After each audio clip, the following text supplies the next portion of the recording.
Alrighty, well, time to embark on the second maiden voyage. This time we're at the beautiful Belongil, Byron Bay. I got myself a captain's hat because the captain of the ship has to wear a captain's hat. Let's see if we can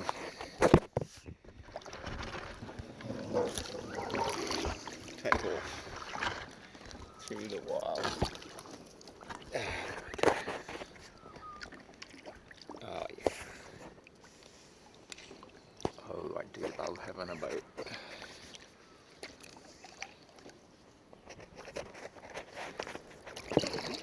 How friggin' choice is this?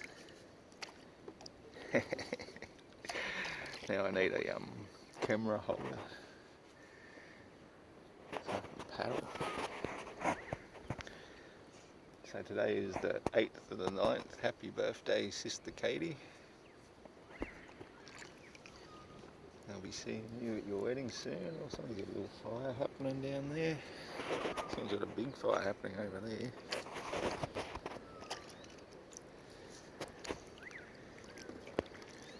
Anyway.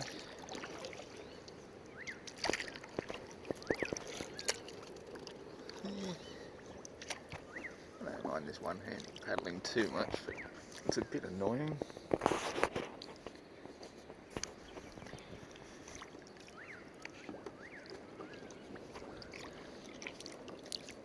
Makes it a bit hard to fully enjoy the paddling. So I guess this is goodbye. Goodbye.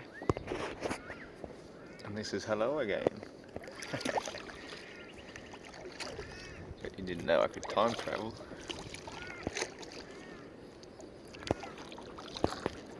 I can time travel. I'll prove it. Adios. Aloha. See? I was just away for 5 minutes. And you didn't even notice. Not even a blimp on the camera. Yeah, I stole that from K-Pax. Really cool movies, that K-Pax.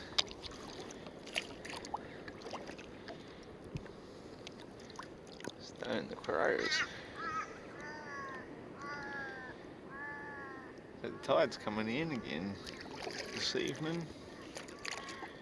The moon won't be up for some time. It'll be quite dark actually by the time it does come up. I'm of two minds whether to stay out here for it or not. I might actually paddle up around this island and drift back down again. What I christen the Merry Green River Cruiser. Still haven't really thought of a name for her yet. Merry Green River Cruiser is pretty cool. Mary Green. Now that's a name I can live with. She's the Mary Green. Yeah, I like that.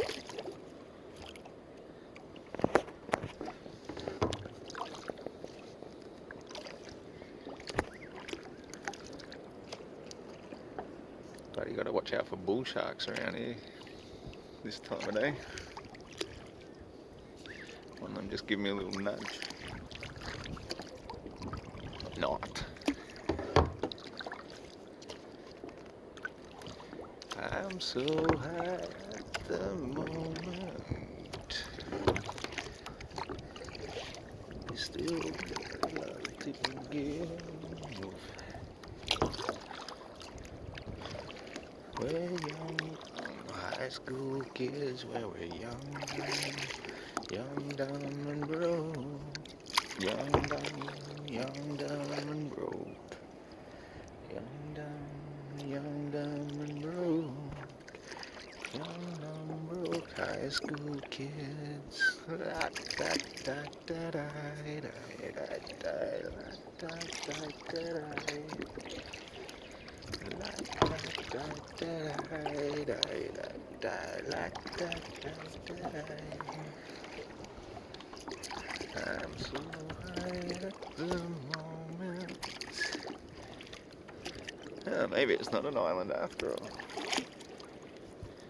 I thought it was. Anyway, it's still bloody beautiful. Byron Bay back there. Belongil River mouth up there. That's where it flows into the ocean, which you can hear just beyond those sandhills. That house is the last one along the Belongil Spit. Uh-oh, it's getting dark. I didn't really plan this one out too well, did I? There's only one solution for that. I know, you can guess. It starts with B and it ends with E.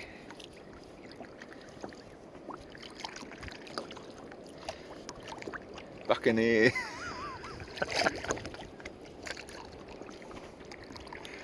Whoa. Stop pumping my boat. Full sharks. I'll smack your nade with my paddle.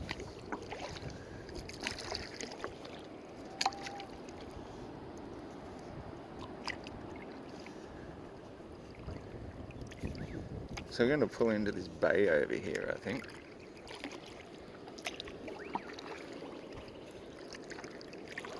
So we can watch it get super dark and super sharky. It's a bigger river than I thought when you got this much tide happening. Oh, I'm so tempted to go all the way up.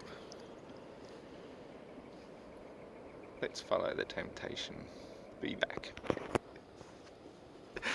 Well, that is hilarious. I just thought I'd been recording for the last 10 minutes. And then I just realised I'm not. So all that stuff I just thought I recorded, I didn't. And that's really hilarious because I just went through the bird sanctuary area and filmed all that and zoomed in on the oyster catcher birds which catch pippies and made really funny comments about how they're named oyster catchers when they're pippy catchers. And all that commentary I made about being a buccaneer and shit, I guess that's all gone to waste now. So, cheers. Enjoy the beauty and tranquility of this awesome sanctuary.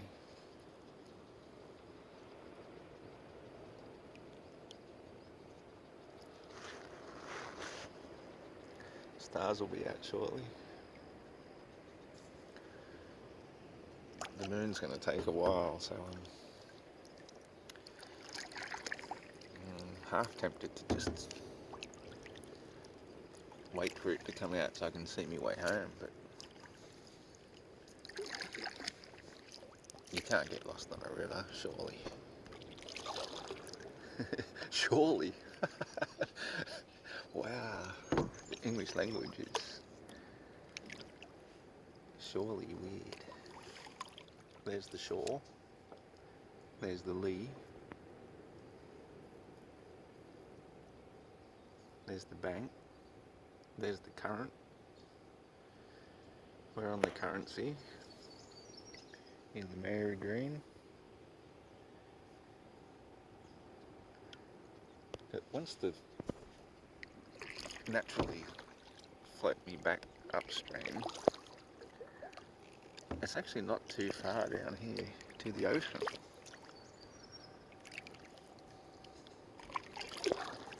How tempted am I to go and have a kayak in the waves? Not very at all.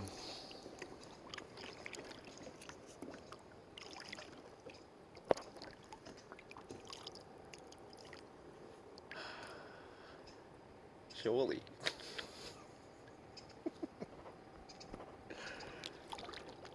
Yes, yes, yes. I'm not going to eat your babies.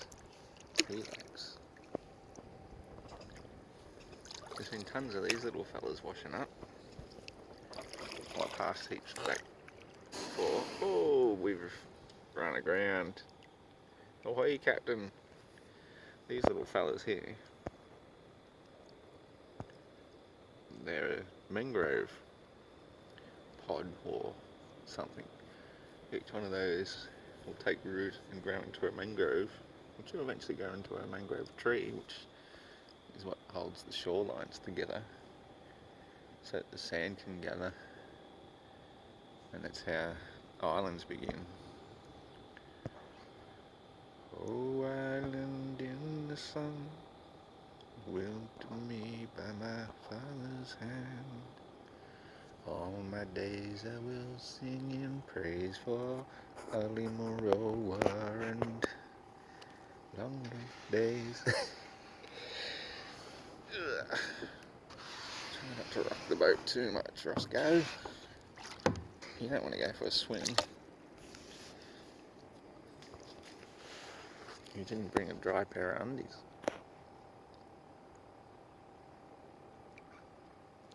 Alright, I'm going to pause and I'm going to make my way to the ocean just for a quick glimpse and then we head home. Talk soon.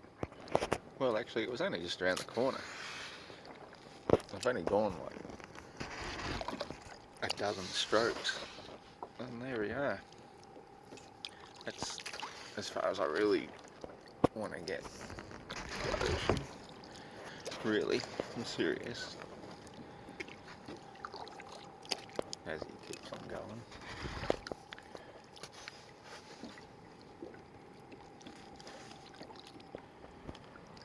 The Great Pacific Ocean. The Bay of Cape Byron, or Byron Bay, as it's also known.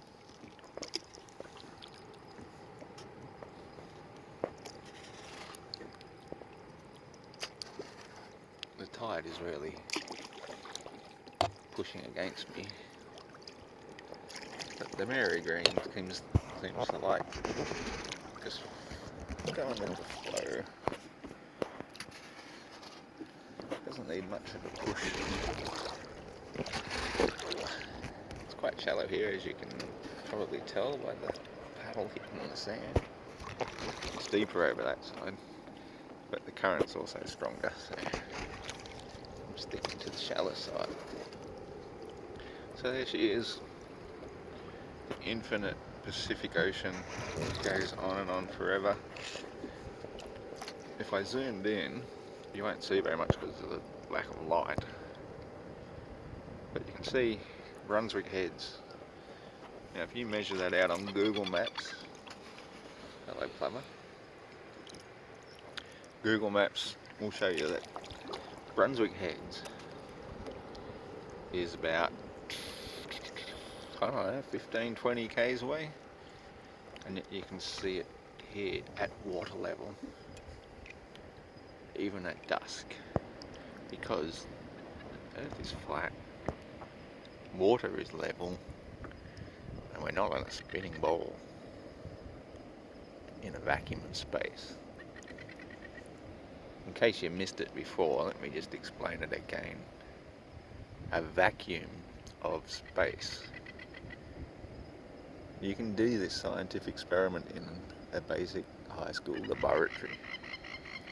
Get a vacuum thingamajig and put a glass of water, or a beaker, be scientific about it, use a beaker. Put a beaker of water in your vacuum flask, seal it up, turn on the vacuum part, and watch as the air exits, the water will boil. Now, you tell me we're in a vacuum of space on a water ball, 80% water, with an atmosphere in an unsealed vacuum. The minute you unseal your vacuum flask, the air pressure, the atmosphere rushes in to fill the void immediately. There's no hesitation. It's just a vacuum 1 second, normal atmosphere the next. And when you spin a ball, the natural reaction is to push the water outwards, not keep it sitting flat and level on the surface in giant pools like Pacific Oceans. Not at all. No, it wants to eject the water, apply heat to that, and it ejects it even faster. That's how a spin dryer works. So how the hell does a planet work spinning, getting heated, in a vacuum, containing an atmosphere, the water's not boiling away? You don't give me this millions of years and gravity bullshit. That don't work on that. Because before the millions of years came around, okay, you can theorize that it had gravity. You can do that. But it's just a theory. There's no proof. It's just density that makes things fall down to this bottom surface, not get ejected out from a spinning ball. So theorize about your gravity all you like.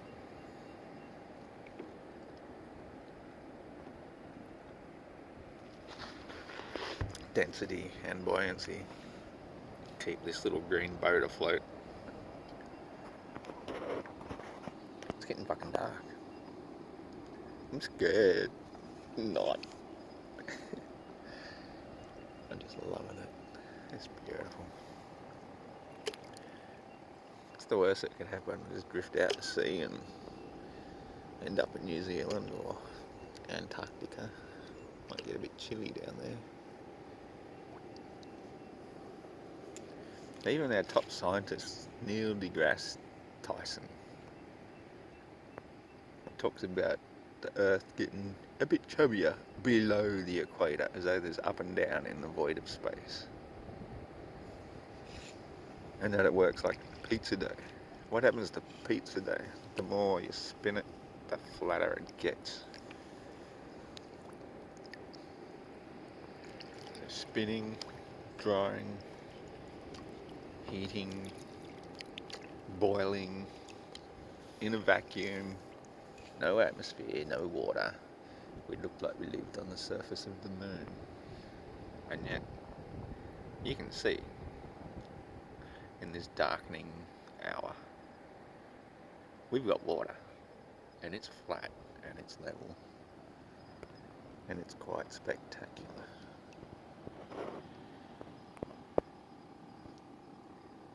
Time to head home now. See ya.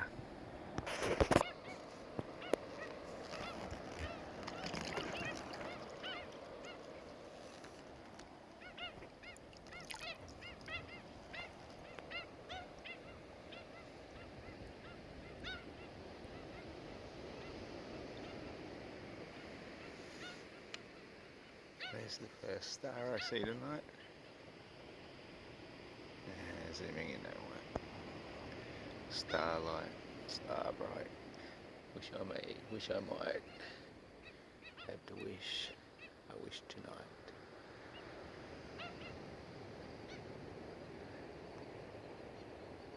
Oh, island in the sun,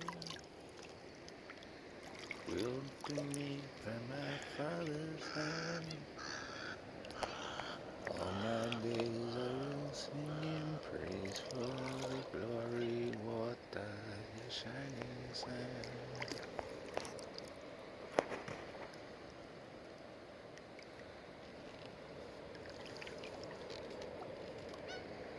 It was about this time last night. I was racing here into Byron to go to the dentist to get there. By 7, I rocked up at the door exactly at 7, and I was watching the beautifulest, biggest, fattest moon coming up. It's actually sometimes more spectacular the night after the full moon. It comes up that little bit later, it's a little bit darker, and it looks bigger and fatter. Tonight, it's not going to come up for another 50 minutes later. Hence why it won't be so full, because the sun's further back there. So, this is going to be quite a dark journey, since I've got quite a long way to go. I did come a little bit too far. But, you know, I got beer. I got nuggets. I'm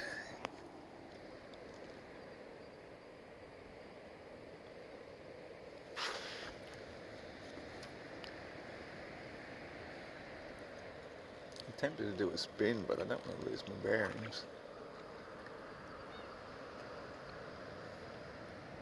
Oh look, a UFO.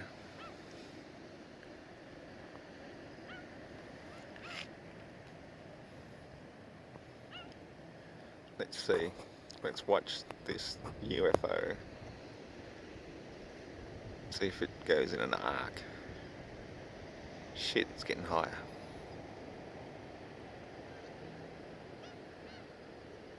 It's going in an arc.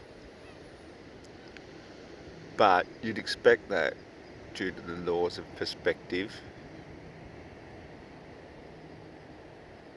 You can hear its jet engines.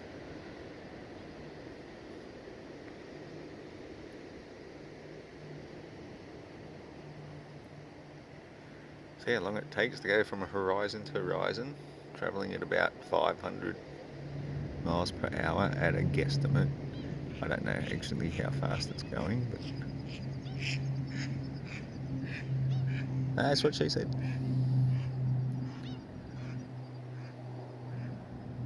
So I am turning the camera with it because it is travelling over there. Oh look, how did it set like the sun? Could it be due to obstacles in front of it? It's obviously the same height. It's still at whatever thousands of feet it's at. And yet, it's magically set bottom first, no less. Oh my gosh. We must be on a spinning ball after all. Not. Things in the distance appear to set below the horizon because it's gone into the vanishing point. Basic understanding of vanishing points and shit. Anyway, that wind's getting a bit fresh. Might just turn this little green boat around and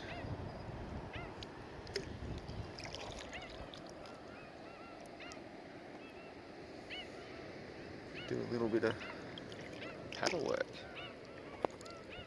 Look at that, Cape Byron. On the screen here it looks quite dark, but in my eyes it's actually not. It's duskish. Oh look, another UFO. This one's coming the other way.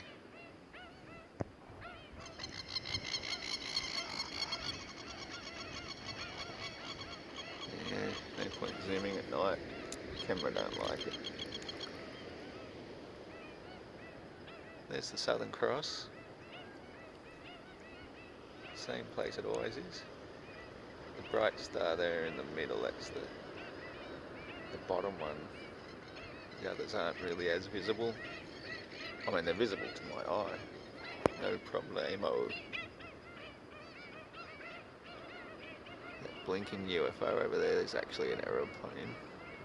It's much higher than the last one, so I'd say it's more likely to be at 35,000, 40,000 feet cruising altitude. Looks about the same height, almost as the stars.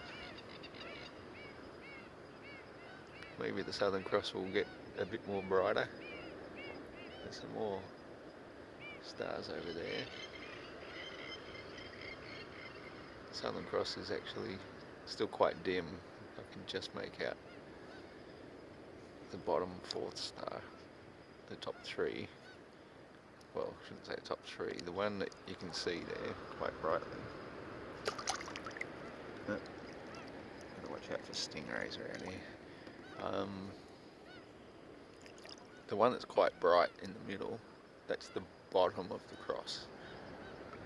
So I don't know if you can do anything to enhance that and see it better. But it's getting quite dark now. I'm going to try pausing it for a little bit longer, see if the moon does come up. Otherwise I'm paddling back for the bloody car. This is dark and scary now. Not. There's nothing to fear but fear itself.